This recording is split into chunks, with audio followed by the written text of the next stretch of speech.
మనిషి బ్రతుకింతే మనసు బ్రతుకింతే మనసున్న మనిషికి సుఖము లేదంతే సుఖము లేదంతే మనిషి బ్రతుకింతే.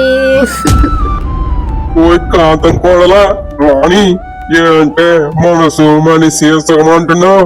ఏం జరిగిందేటి? మళ్ళీ నీ అత్త ఏమన్నా అన్నారా? అనకపోతే ఆశ్చర్యం కాని అంటే ముందు మాయా. అయితే చెప్పు, నీ అత్త సూర్యకాంతం ఏమన్నదో? చెప్తాను వినుమయ్యా, నీ కాకపోతే ఎవరికి చెప్తాను. మొన్న ఏం జరిగిందంటే కూరుంటమ్మో కొంచెం పప్పు ఉంటమ్మో నీ కొడుకులు పెట్లు చల్లంగుంటారే. అమ్మ అమ్మ అమ్మ అమ్మ ఓహో అమ్మ. ఏంటి కూర పప్పు పెట్టి చల్లగా ఉంటారా?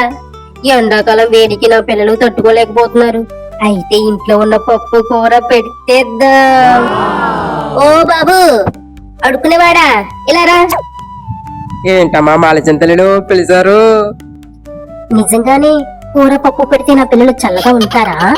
ధర్మ ప్రభులు, మీ పిల్లలు చల్లగా ఉండకపోతే ఇంకెవరి పిల్లలు చల్లగా ఉంటారమ్మా? అయితే సరే ఉండు, వస్తాను.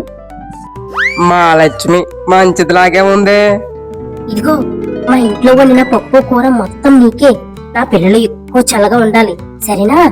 అబ్బో తల్లే, నీ పిల్లలు చల్లగా ఉంటారు. రాణి రాణి ఓ రాణి, ఏంటత్తయ్యా? ఏదే కూర పప్పు? మీ మామయ్య ఆకలి అంటున్నాడు, కంచం దగ్గరకు వచ్చినాడు, త్వరగా తీసుకుంట్రా. కూర పప్పు లేదుగా. ఆ ఎందుకు లేదే? ఉదయాన్నే కూర పప్పు వండేసి వెళ్ళాను కదా. అదా అత్తయ్య, మీరు వెళ్ళిన తర్వాత ఒక అడుక్కునేవాడు వచ్చాడు. పాపం అత్తయ్య, కూర పప్పు లేవంట. కూర పప్పు పెడితే నా పిల్లలు చల్లగా ఉంటారన్నాడు. అందుకే కూర పప్పు పెట్టాను. సరే సర్లే గాని మిగతా కూర పప్పు తీసుకుంట్రా. అది లేదుగా. ఎందుకు లేదే? గిన్నెడు పప్పు గిన్నెడు కూర వండేసి వెళ్ళాను కదా. మధ్యాహ్నం ఎండ బాగా కాసేస్తుంది కదా అత్తయ్య, అందుకే ఎక్కువ చల్లగా ఉండాలని మొత్తం కూరపప్పు పెట్టేశాను అత్తయ్య. ఏంటి మధ్యాహ్నం ఎండ కాసేస్తుందని మొత్తం కూర పప్పు పెట్టేశావా? ఏంటి ఇప్పుడు మీ మామయ్యకి ఏం పెట్టాలే? పనికి మాలిందాన తింగరదాన యాబ్రాసిదాన, పో బయటికి పో. నీ మోకం నాకు చూపించకే. మళ్ళీ వచ్చావో నిన్ను ఏం చేస్తానో నాకే తెలీదు. పనికి మాలిందాన, పోవే ఇంట్లోంచి బయటికి. ఏంటో అత్తయ్యకి ఏమీ తెలీదు, ఉత్తినే కోప్పడిపోతుంది. మధ్యాహ్నం పిల్లలు చల్లగా ఉంటారని కూర పప్పు. నోర్మయ్, తెలివి తక్కువ దాన, పో ఇక్కడ నుండి పో. లేకపోతే నాకు వచ్చిన కోపానికి ఏం చేస్తానో నాకే తెలీదు, పోవే. అది మాయా జరిగింది, ఇందులో నా తప్పేమన్నా ఉందా? ఏం లేదు గాని పద, కాంతంతో నేను మాట్లాడతాను. కాంతం, కాంతం, ఏం చేస్తున్నావే? ఏం చేయట్లేదు బావగారు. ఏమిటి మరి, ఓ ఆడపిల్లను బయటికి పంపేశావట?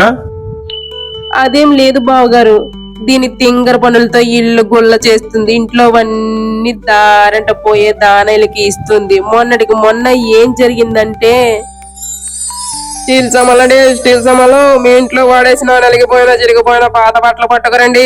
తలతలనాడి కొత్త స్టీల్ సమాలు తీసుకుని వెళ్ళండి. రండి రండి, త్వరపడండి. ఈ అవకాశం ఆ బండి మీ ఇంటి వీధిలో ఉన్నప్పుడే త్వరపడండి, త్వరపడండి.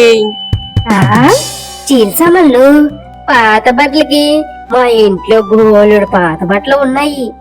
ఆ మాటకు వస్తే మా అత్త బీరువా నిండా పాత బట్టలే. మా ఆయన మా మామ అబ్బో ఆ బట్టలన్నీ పట్టుకెళ్తే బోలెడు స్టీల్ సామాన్లు వస్తాయి. ఎందుకు ఆలస్యం? ఓ స్టీల్ సామాన్లు ఇలా రా. ఇదిగో పాత బట్టలు, వీటికి ఏం వస్తాయి? ఈ బట్టలకి ఈ సోమాలన్నీ వస్తాయమ్మా. ఇవాళ నా పంట పండింది. ఈ తింగరమ్మ కొత్త బట్టలు పాత బట్టలు అనుకుని చూడకుండా మొత్తం వేసేసింది. ఈ రోజు నేను నక్క తోక తక్కువ వచ్చాను. అబ్బో, అయితే ఇచ్చి, ఇది ఆలస్యం ఎందుకు? అబ్బా ఎండలు మండిపోతున్నాయి. ఆ ఏంటి కొత్త సామాన్లు? అబ్బో బిందులు, ఆహా కంచాలు, కొడలా కొడలా. రాణి, ఎక్కడవి ఈ సామాన్లు? అదే అత్తయ్య, మన ఇంట్లో పాత బట్టలకి సామాన్లు కొన్నాను.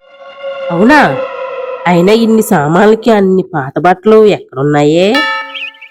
అదేమిటత్తయ్య మీ బీరువాలో మామయ్య మా ఆయన అందరి బీరువాలో బోలెడు బట్టలు ఉంటేను ఆ అయ్యో అయ్యో అయ్యో తింగరమాలోకం పనికి మల్దానా అయ్యో అయ్యో అయ్యో అయ్యో తింగరమాలోకం ఎంత పని చేసావే పనికి మల్దానా అయ్యో అయ్యో నా ఇల్లు గుళ్ళ చేసావే పిచ్చిదానా.